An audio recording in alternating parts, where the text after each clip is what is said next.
Okay, let's talk about graphing trigonometric functions for calculus in particular. Right, we could make a very long lecture about graphing trigonometric functions in general with all kinds of transformations along the x-axis and all that, but we don't really need to spend that much time on just getting what we need to know to get started in calculus. We do, however, need to know the basic graphs, so let's start there.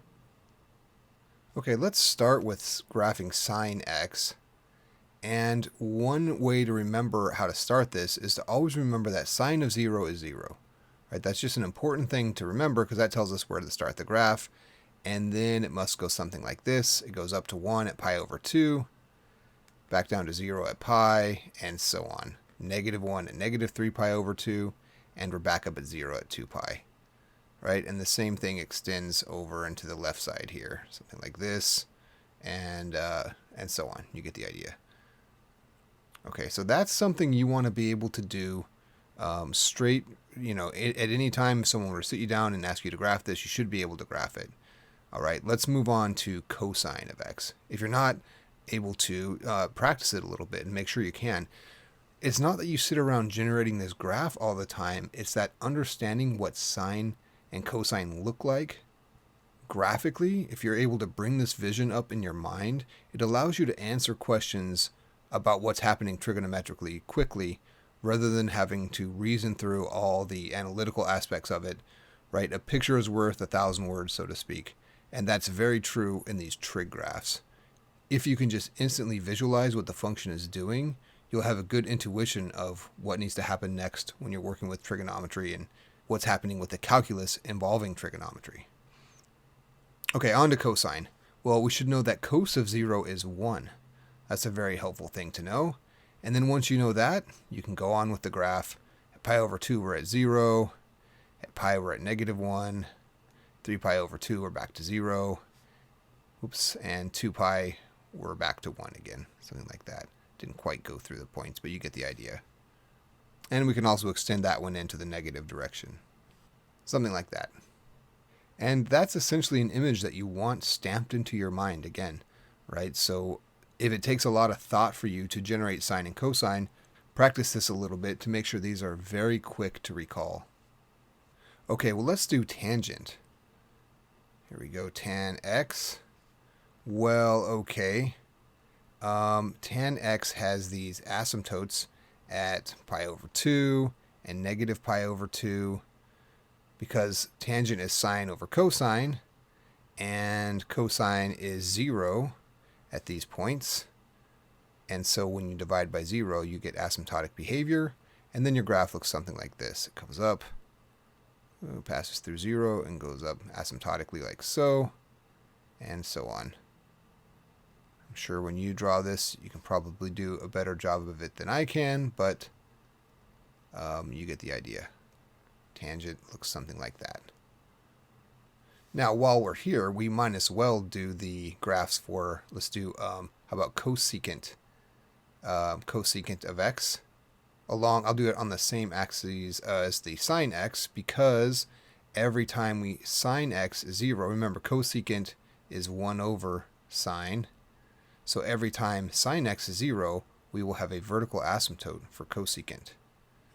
All right, so something like this, this, this, this. I'm just filling in these asymptotes vertically here, and then cosecant looks something like this in the red. Right, it comes in and it touches where it's 1 because 1 over 1 is still 1, so you know that where sine equals 1, cosecant will also be 1. Something like that and like that. Okay, so the red graph is cosecant. I'll do the same thing for cosine. Let's do secant. Secant x is, of course, 1 over cosine of x, and that gives us the same phenomenon. Every time cosine is 0, we have an asymptote for secant. So that allows us to fill in our asymptotes everywhere cosine is 0. And then where cosine is 1, secant must also be 1. Whoops. A little more careful with it. So that allows us to fill in the rest of the graph, like so. A little more careful. Something like this. You get the idea. Whoa. Asymptote. Okay. And of course, there's a graph for cotangent as well, but I'll leave that for you to do on your own if it comes up in the course of the calculus class. Let's talk about inverse trigonometric functions. Let's start with looking at sine x and inverse sine of x, or arc sine of x. I'll write this as sine inverse of x. Okay, so sine x, remember sine of 0 is 0, and this will be pi over 2 right here, and negative pi over 2. So sine looks something like this. It comes up like so, goes to the origin, and goes off this way. And I'm stopping it here because if I go any further, right, then we won't pass the horizontal line test, which means it won't be an invertible function, which means we can't use it for arc sine of x. So we have to cut sine x off right there at negative pi over 2 and pi over 2. And so what do we have here are these endpoints. And I'm going to use this graph to construct the graph of arc sine of x. So here we're at pi over 2 comma 1. And here we're at negative pi over 2 comma negative 1. So when you construct the graph of arc sine of x, you essentially switch the two coordinates, right? That's what an inverse function does.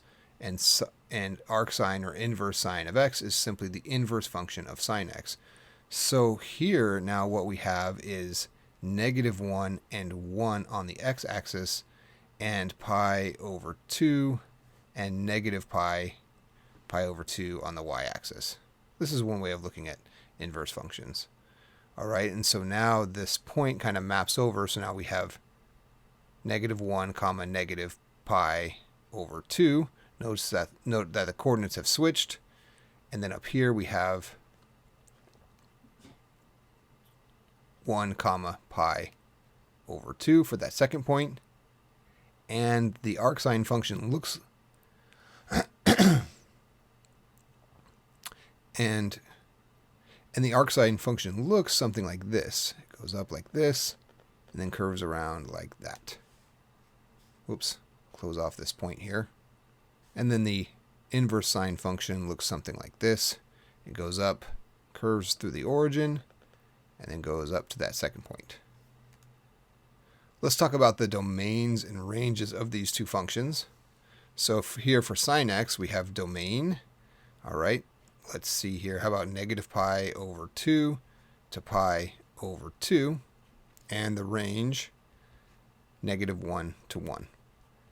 Well, what happens with an inverse function is those two things are switched.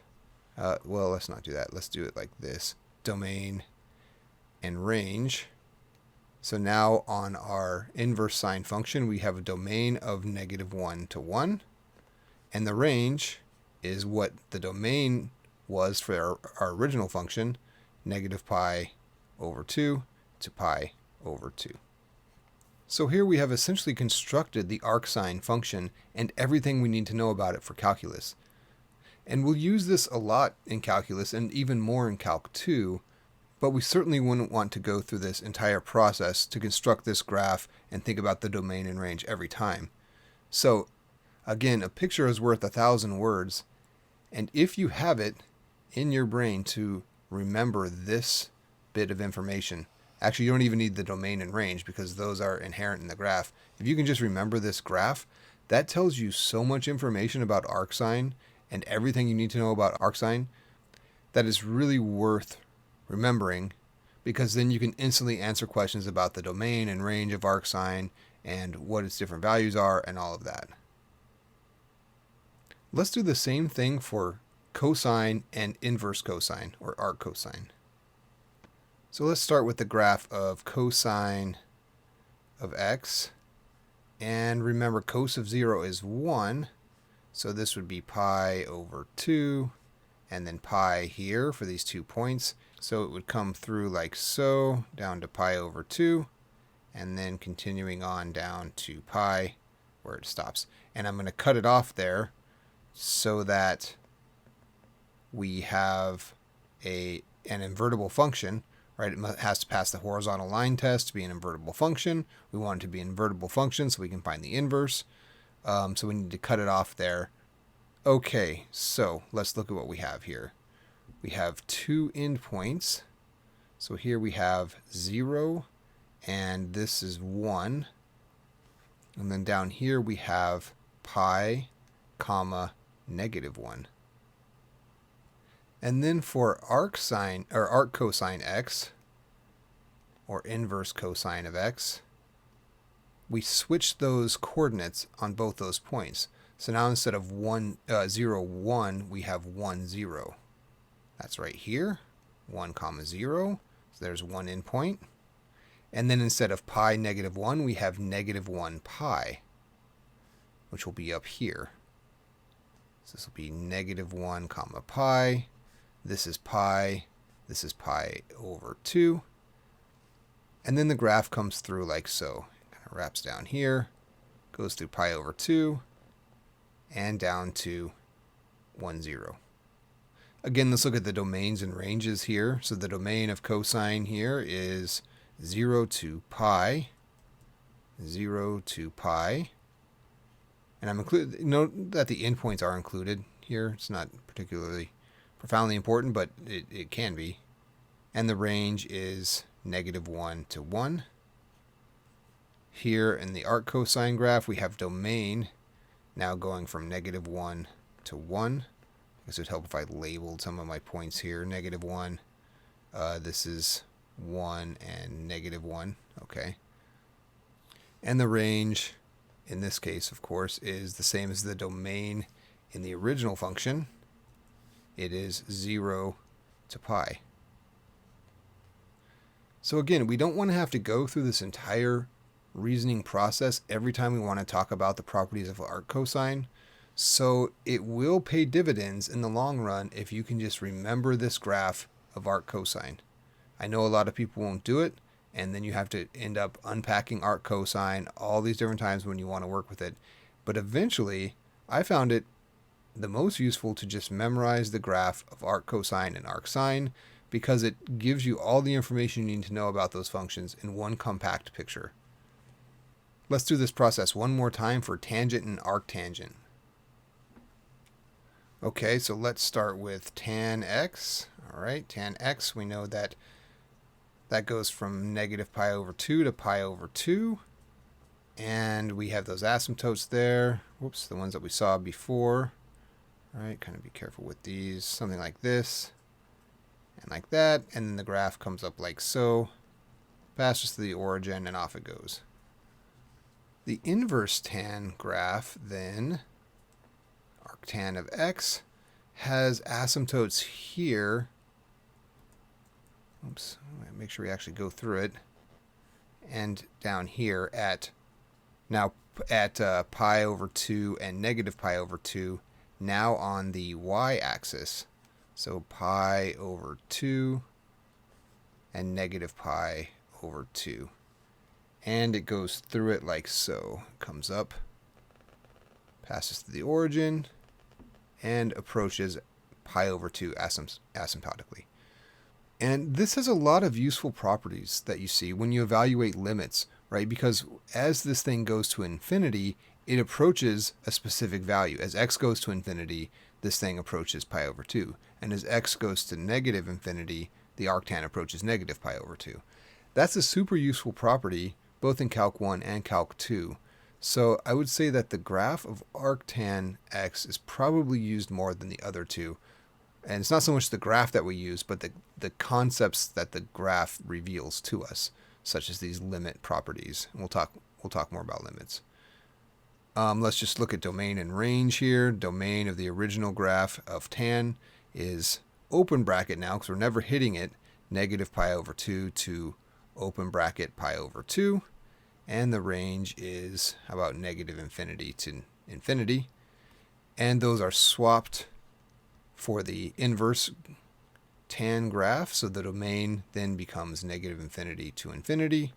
And the range becomes open interval -pi over 2 to pi over 2. And once again, just remembering that graph can convey a lot of information about arctan without having to go through this whole process. Though I know this is a lot to fit into one's memory, especially if you haven't seen trig in a while. Let's move on to some concrete examples using inverse trigonometric functions. Okay, so this first example asks us to compute the arcsine of negative rad 3 over 2. And there's a few things to know here. First off, we should recall just how do we get to rad 3 over 2 using sine. So what this tells us is that sine of theta equals negative rad 3 over 2. But remember, when we're dealing with inverse sine and sine, we had to restrict the domain of sine to be able to work with the inverse sine. So remember, we restricted the domain here from negative pi over 2 to pi over 2. Okay, so when you go about doing this, it's tempting to, take your axes and go around and say, well, it's not pi over 3.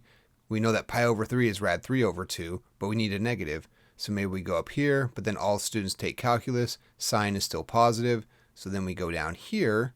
Yes, sine of, that would be, pi over 3, 2 pi over 3, 3 pi over 3, 4 pi over 3 down here. But that's not in the domain of this restricted sine theta function. So even if we go down here, then we're at 5 pi over 3. Actually, it's more like this, I guess. It's a rough approximation here. 5 pi over 3 is still not in the correct domain. So instead, we think of this as negative pi over 3. It's the same thing, or at least it's equivalent to 5 pi over 3, but now it's within the domain of this restricted sine function, or you can think of it as the range of this. If you remember, the range of our arcsine function is indeed negative pi over 2 to pi over 2. Okay, so the answer here is negative pi over 3. Let's take a look at the next example here. Suppose that theta equals arctan of 4/3. Find secant theta and cosecant theta. Okay, so what this means is that tan of theta must be 4/3. 4/3. So once we have this established, we set up a right triangle to evaluate our other trig functions. Okay, so here we go. So this will be our theta down here. And of course with SOHCAHTOA, that's super important for these kinds of examples. SOHCAHTOA, TOA. Okay, so tangent is opposite over adjacent. That's what TOA means. So this must be 4/3. Okay, then we use the Pythagorean theorem to solve for the hypotenuse. Right, so we could say, we'll call this z. All right, well, z must be the square root of 16 plus 9. So that tells us that z must be 5. Right, it's a 3, 4, 5 triangle. All right, so let's just put 5 here. Okay, and now we need to compute secant and cosecant. Well, let's use cosine to get secant, because remember, secant is 1 over cosine. So if we can get cos theta, okay, cos theta, okay, back to our SOHCAHTOA, cosine is adjacent over hypotenuse. So that's 3 over 5. So that tells us that secant theta must be the inverse of that, 5/3. By the inverse, I don't mean the trig inverse, I just mean 1 over that kind of inverse. 1 over 3/5 is 5/3. Okay, similarly with cosecant, we first compute sine theta. Okay, back to SOHCAHTOA. Sine, is opposite over hypotenuse, so 4/5. Take the inverse of that and the multiplicative inverse, so 1 over it essentially, to get our cosecant theta, 5/4. Okay, let's try one more of these and then we'll move on to trig identities. Okay, this one says simplify cosine of inverse sine of x over 3. Okay, so let's start with the arcsine here. What that tells us is that sine theta equals x over 3. So back to our right triangle. All right, here's our theta. And recall from SOHCAHTOA, sine is opposite over hypotenuse. So we have x here and 3 here. So we need to solve for this adjacent side to be able to get cosine. We'll call it y. So let's use the Pythagorean theorem then. We have y squared plus x squared equals 3 squared, which is 9. So y squared equals 9 minus x squared, which then tells us y is the square root of 9 minus x squared. I'll only take the positive case because we don't want any kind of negative distances here. So let's go ahead and replace the y with that. All right, so square root of 9 minus x squared. And now we can compute cosine of that angle. So cos theta. Then I'm just looking at my right triangle here. Remember, cosine is adjacent over hypotenuse. That's the SOHCAHTOA. That's ka in SOHCAHTOA.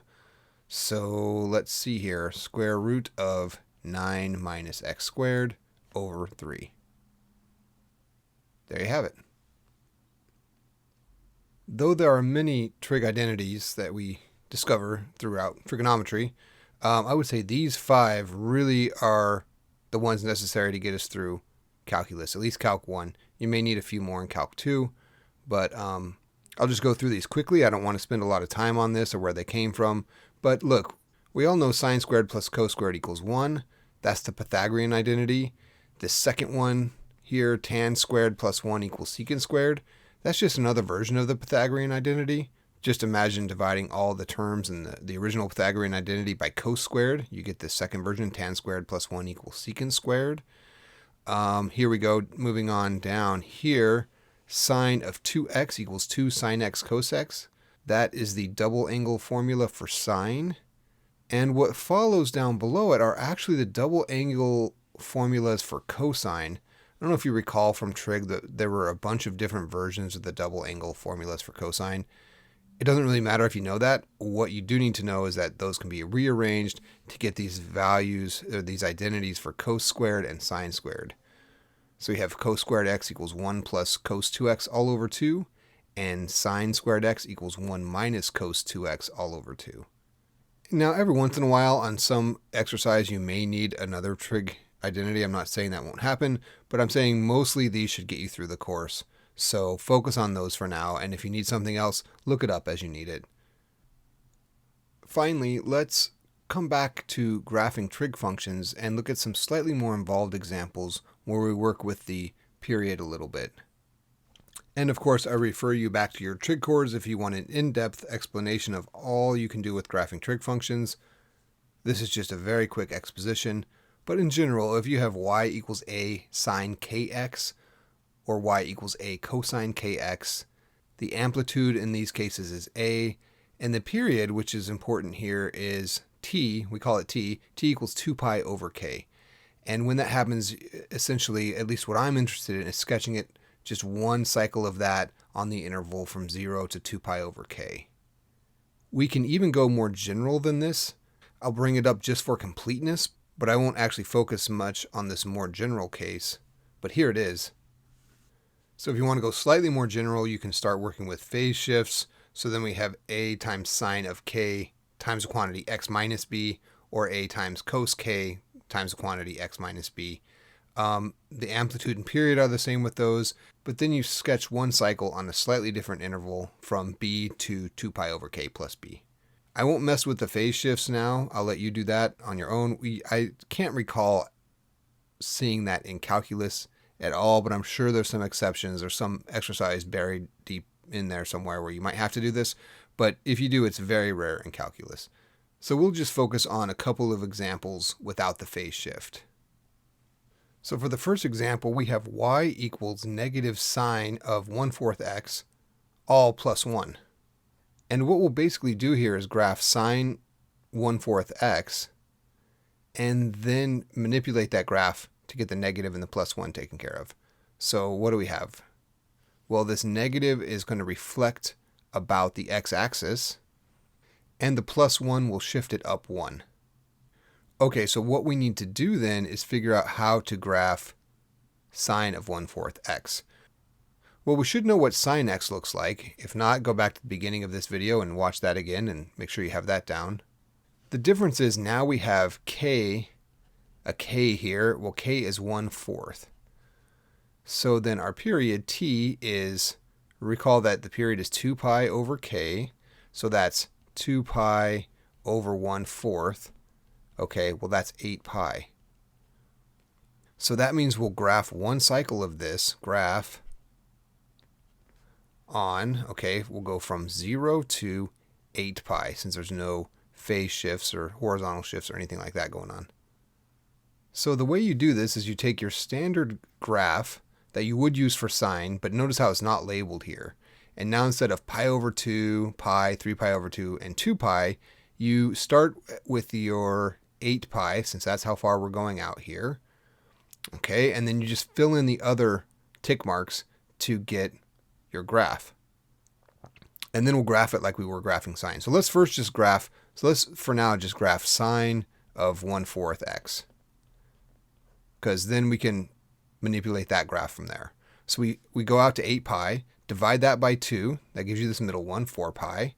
Divide that by 2, that gives you this first one, 2 pi. And then maybe you can see what this third one would be, or you can just multiply this first one by 3. That will always give you the third one, 6 pi. So there's our tick marks that we use, and then we can just graph sine as normal.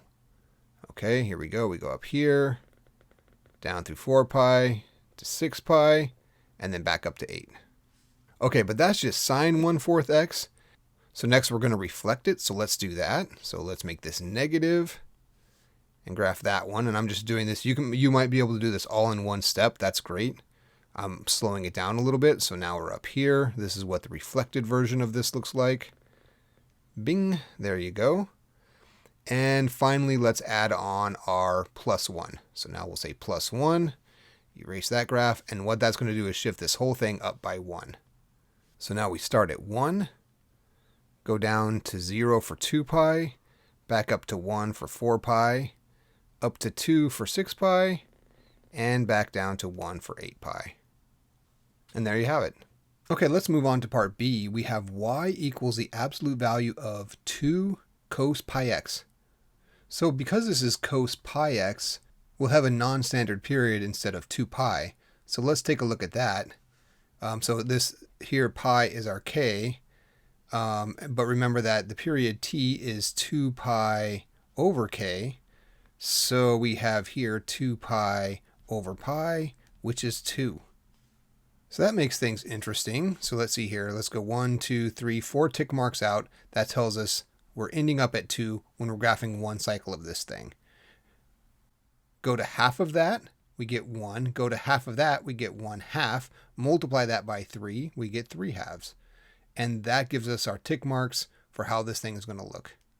Now this thing would usually start at 1, but here because of this 2 in front, that gives us an amplitude of 2. So that initial point is going to get stretched up to +2. So our graph starts out just like normal, as if it wasn't an absolute value. And then right here at 1/2, instead of continuing down like so, right, that doesn't happen. We instead bounce off and stay positive. So you don't want to cross under at all. So we'll go up something like so. It bounces and then goes up like this up to 1. And then from there, we circle back around down to 3/2. Whoops. Boonk. And then we bounce again and go back up to 2 like so. Right, so it's just reflecting what would have been down here in the bottom. It's just reflecting that back up to the top. That's what the absolute value does. And we have graphed one cycle of this thing, so there it is. That's our final graph.